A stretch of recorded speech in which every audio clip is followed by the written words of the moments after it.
कराची की banking court ने money laundering case में साबिक सदर आसिफ अली जरदारी, उनकी हमशीरा फरियाल तालपुर, अनवर मजीद की जमानत में तौसी करते हुए समाअत 10 दिसंबर तक मुलतवी कर दी। कराची के बैंकिंग कोर्ट में मंगल के रोज मनी लॉन्ड्रिंग केस की समाअत हुई, जहां जमानत पर रिहा पीपल्स पार्टी के शरीक चेयरमैन आसिफ अली जरदारी और फरियाल तालपुर पेश हुए। अदालत ने केस की मुख्तसर समाअत की तो फरियाल तालपुर हाजिरी लगाकर रवाना हुई, जबकि आसिफ अली जरदारी ताखीर से अदालत पहुंचे और हाजिरी लगाए बगैर रवाना हुए, जिस पर फाजिल जज ने कहा जरदारी की हाजिरी नहीं लगी, वो ऐसे ही चले गए। अदालत ने आसिफ अली जरदारी को दोबारा बुलाने का हुक्म दिया, जिसके बाद साबिक सदर दोबारा बैंकिंग कोर्ट पहुंचे और अपनी हाजिरी लगाई। समाअत के दौरान तफ्तीशी अफसर FIA ने अदालत को केस में होने वाली अब तक की तफ्तीश में पेशरफ्त से आगाह किया। तफ्तीशी अफसर ने कहा कि मफरूर मुल्जिमान को इश्तिहारी करार देने के लिए कानूनी तकाजे पूरे किए जा रहे हैं, जिनके घरों पर इश्तिहारात चस्पा कर दिए हैं। अदालत ने सुनने के बाद 10 तारीख दी है, 10 दिसंबर, जब प्रोसिक्यूटर मौजूद नहीं था, इन्वेस्टिगेटिंग ऑफिसर मौजूद नहीं था। हमने इसके ऊपर ऑब्जेक्शन रेज की तो प्रोसिक्यूटर को बुलाया गया।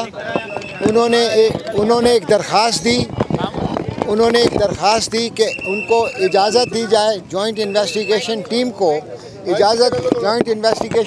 इजाज़त दी जाए कि वो जो 3 मुल्ज़मान हैं, अनवर मजीद साहब, एजी मजीद साहब और हुसैन लवाई साहब, उनको जेल के अंदर इंटरोगेट किया जाए। तो हमने ये ऑब्जेक्शन किया कि पहली बात तो इस दरख्वास्त का हमें नोटिस होना चाहिए, और अब ये जो तीनों जो इश्ख़ास हैं ये जुडिशल कस्टडी में हैं। पुलिस ने अपनी इन्वेस्टिगेशन कंप्लीट करके खुद कहा कि अभी हमें इनकी ज़रूरत नहीं है, इसलिए इनकी जुडिशल कस्टडी हो गई है। अगर जुडिशल कस्टडी में जॉइंट इन्वेस्टिगेशन टीम ने इंटेरोगेट करना है तो ऑनरेबल सुप्रीम कोर्ट ने GIT बनाई है under article 184 clause 3 of the constitution, और ये तमाम पावर लाइज करती हैं ऑनरेबल सुप्रीम कोर्ट के पास, और इस तरह के कहते हैं ये एप्लीकेशन मेंटेनेबल नहीं है।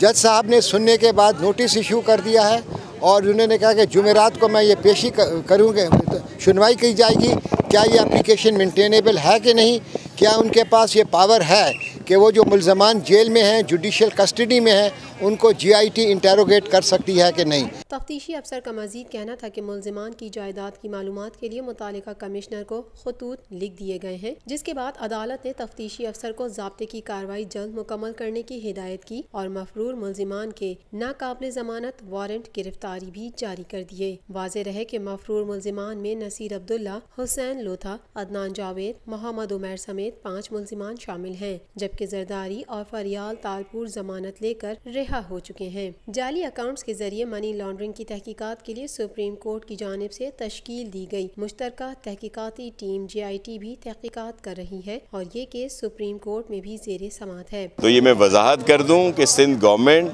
या पाकिस्तान पीपल्स पार्टी बिल्कुल इसमें मुलविस नहीं है। CM साहब ने इसकी इंक्वायरी के लिए कहा था, और अब अगर उन्होंने जिस तरह आप बता रहे हैं CTD वालों ने कोई वजाहत दी है, लेकिन इसकी भी इंक्वायरी कराएंगे कि वो इस तरह अंदर क्यों गए और सहाफ़ियों से और सीनियर सहाफ़ियों से बदतमीज़ी क्यों की गई। लेकिन आप ये कैसे कह सकते हैं कि पाकिस्तान पीपल्स पार्टी इसमें मुलविस है, सिंध गवर्नमेंट ने ऐसा किया है? ऐसा बिल्कुल नहीं है।